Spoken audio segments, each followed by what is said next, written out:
Because my attitude is a Kenny Pickett, a Dylan Gabriel, a Tyler Huntley, that should not be enough to derail Shedeur Sanders. To me, you're legitimately competing for the QB2. But I do view him as somebody who could position himself to be that QB2. And if he's not in that position, but he's playing well, we know that the reason that would be the case is because they don't want people clamoring for Shedeur Sanders prematurely.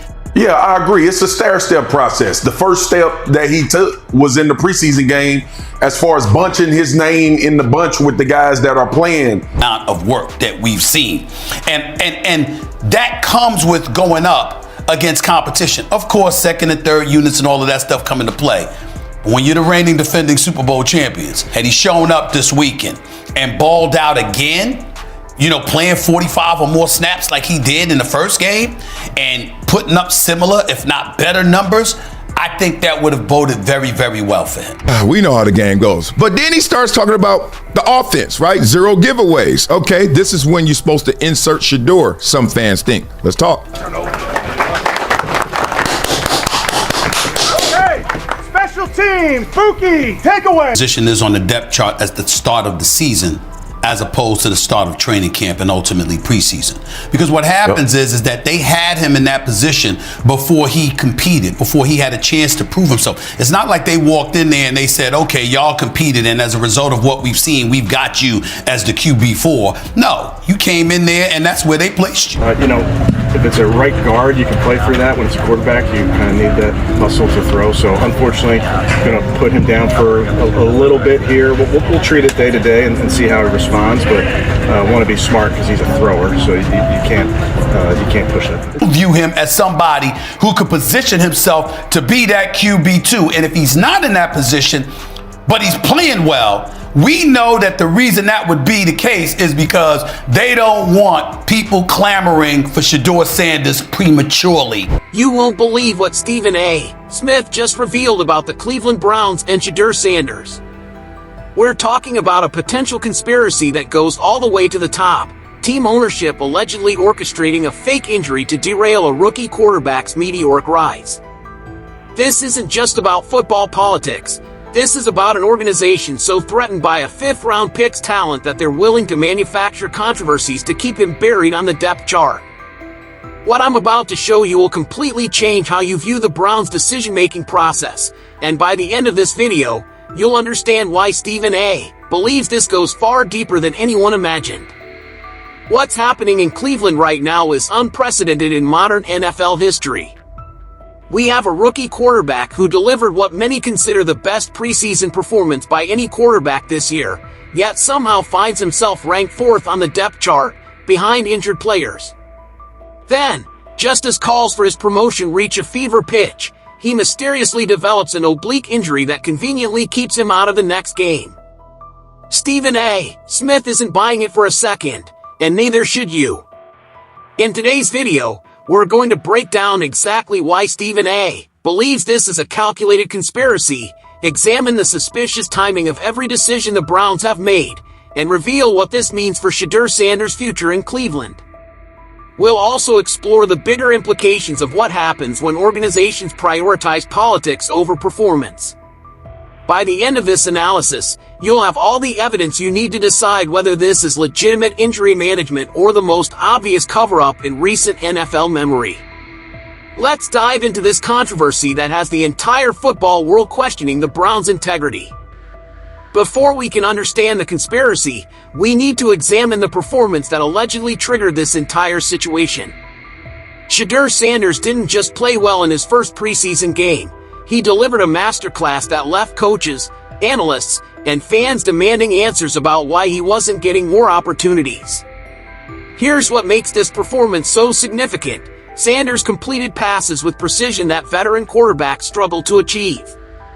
His decision-making was crisp, his pocket presence was mature beyond his years, and most importantly, he showed the kind of leadership that can't be taught.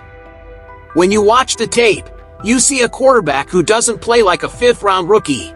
He plays like someone who belongs in the conversation for the backup role immediately. But here's where Stephen A. Smith's theory gains credibility. The Browns' reaction to this performance wasn't celebration or excitement about their draft steal, it was panic. According to Stephen A., the organization realized they had a problem on their hands. They had invested in other quarterbacks, made commitments to certain players, and suddenly this rookie was making those decisions look questionable. The numbers don't lie. Sanders' completion percentage, his yards per attempt, and his ability to avoid turnovers were all superior to the quarterbacks ranked above him. Yet instead of rewarding merit, the Browns seemed to be searching for reasons to keep him exactly where they wanted him from day one, buried on the depth chart where he couldn't threaten their predetermined plans. What makes this even more suspicious is the timing of everything that followed. Within days of this standout performance, we started hearing whispers about Sanders not being ready, about the need for patience, about focusing on development rather than immediate contribution. These are classic organizational talking points used when teams want to manage expectations and control narratives. Stephen A. pointed out something crucial. If Sanders had replicated this performance in the second preseason game, the Browns would have faced an impossible situation. The fan pressure would have been overwhelming, the media questions would have been relentless, and they would have had no choice but to promote him. That's when, according to Stephen A., the organization decided they needed to prevent that scenario from ever occurring. The performance itself wasn't just good, it was dangerously good from the Browns' perspective. It exposed the gap between their public statements about competition and their private commitment to maintaining the status quo. Sanders didn't just play well, he played well enough to force uncomfortable conversations about whether the team was making decisions based on draft position rather than actual ability. This is why Stephen A. believes the performance was the catalyst for everything that followed. It wasn't just a good game, it was a threat to the organizational hierarchy that the Browns weren't prepared to handle. And rather than embrace the unexpected success, they chose to suppress it. Now we get to the heart of Stephen A. Smith's conspiracy theory, the conveniently timed oblique injury that emerged just as momentum was building for Shedeur Sanders.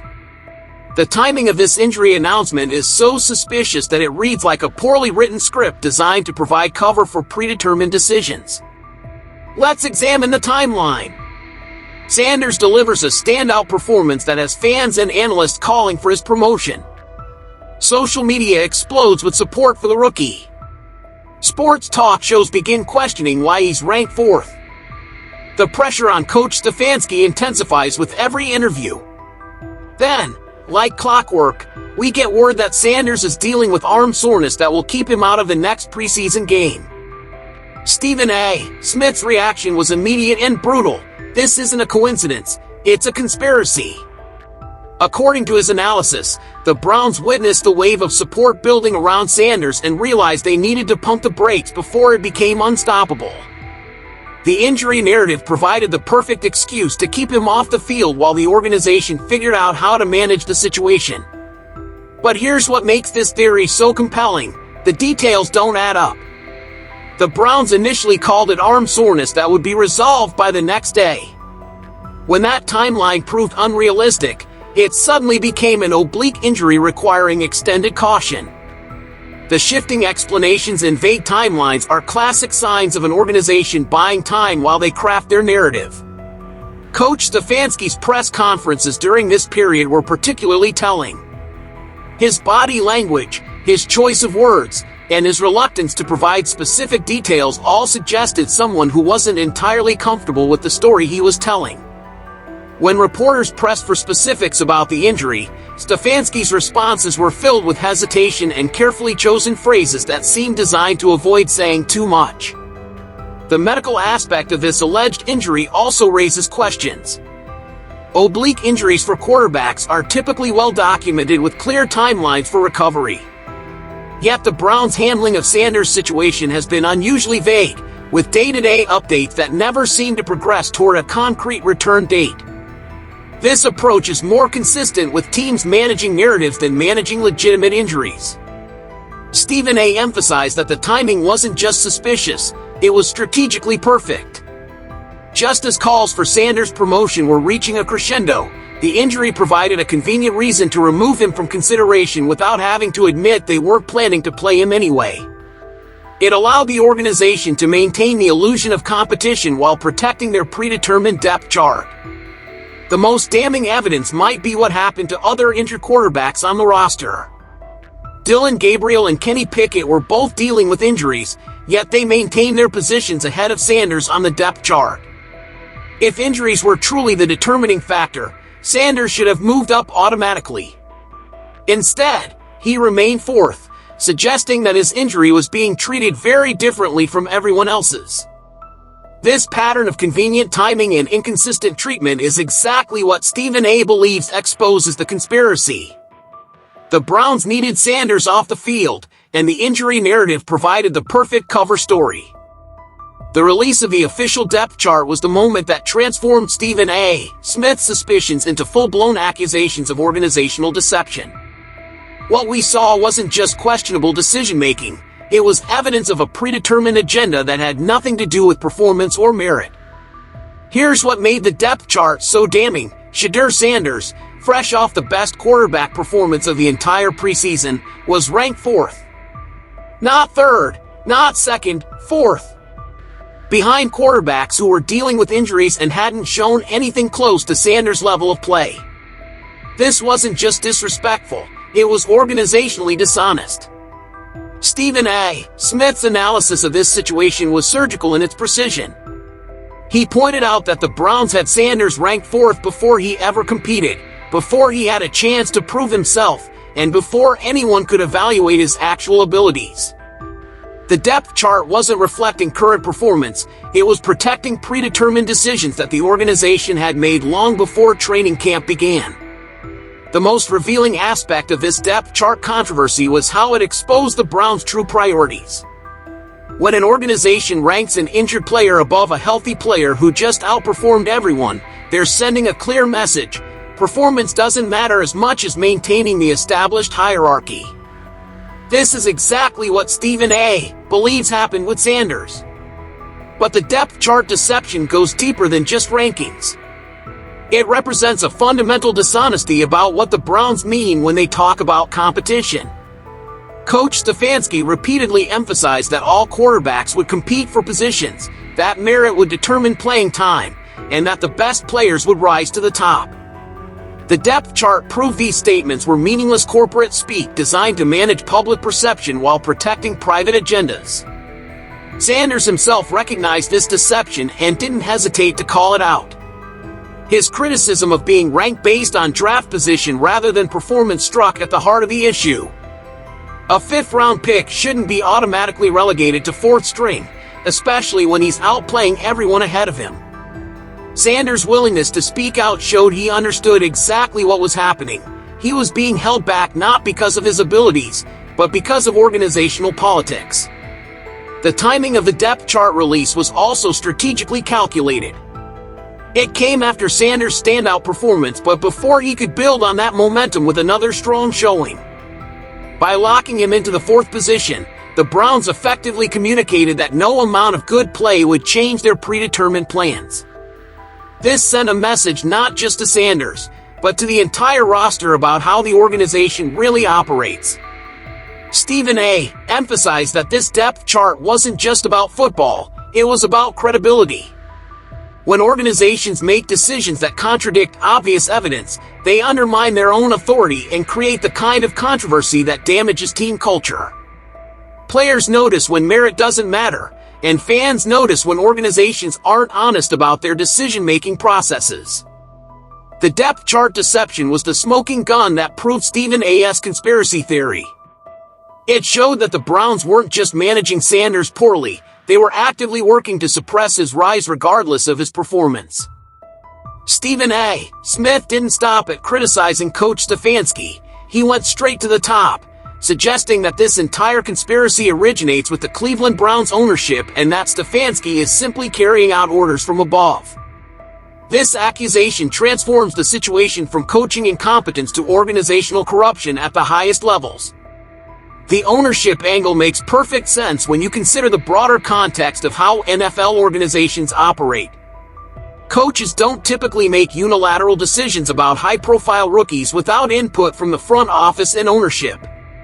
When we see patterns of decision-making that seem to contradict obvious evidence, it usually indicates that those decisions are being driven by considerations beyond what's happening on the field. Stephen A.'s theory suggests that the Browns' ownership has made commitments, financial, personal, or strategic, that would be threatened by Sanders' rapid ascension. Perhaps they've invested heavily in other quarterbacks and don't want to admit those investments were mistakes. Maybe they've made promises to agents, coaches, or other stakeholders that would be compromised if a fifth-round rookie suddenly became the backup quarterback. The ownership connection also explains the coordinated nature of the Browns' response to Sanders' success. The depth chart rankings, the injury narrative, the press conference talking points, these all suggest a unified organizational strategy rather than individual coaching decisions. When multiple aspects of an organization's communication align to suppress the same player, it typically indicates direction from the top. What makes this theory particularly compelling is how it explains the Browns' willingness to damage their own credibility. Coaches care about winning games and developing players, but ownership groups often have broader considerations, market perception, financial commitments, long-term strategic plans.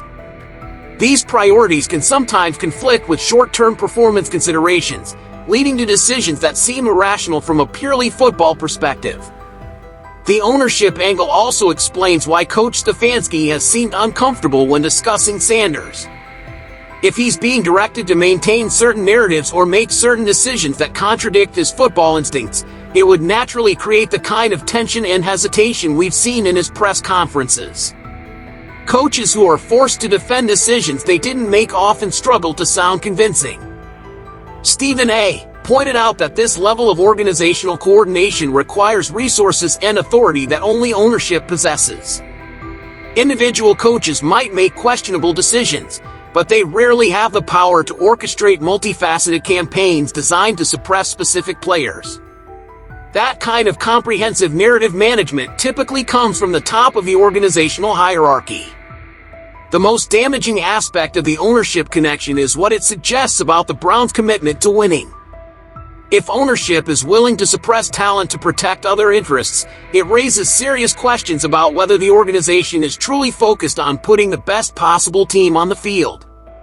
Fans invest emotionally and financially in teams with the expectation that those teams will prioritize success above all other considerations.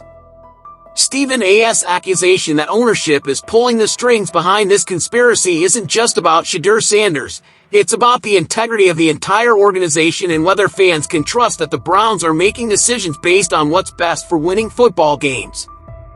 What we've uncovered here goes far beyond a simple depth chart controversy or injury management. Stephen A. Smith has exposed what appears to be a systematic conspiracy designed to suppress a talented rookie quarterback who had the audacity to outperform expectations and threaten organizational plans. The evidence is overwhelming. A standout performance followed by suspicious injury timing, a depth chart that defies logic, and organizational behavior that suggests coordination from the highest levels.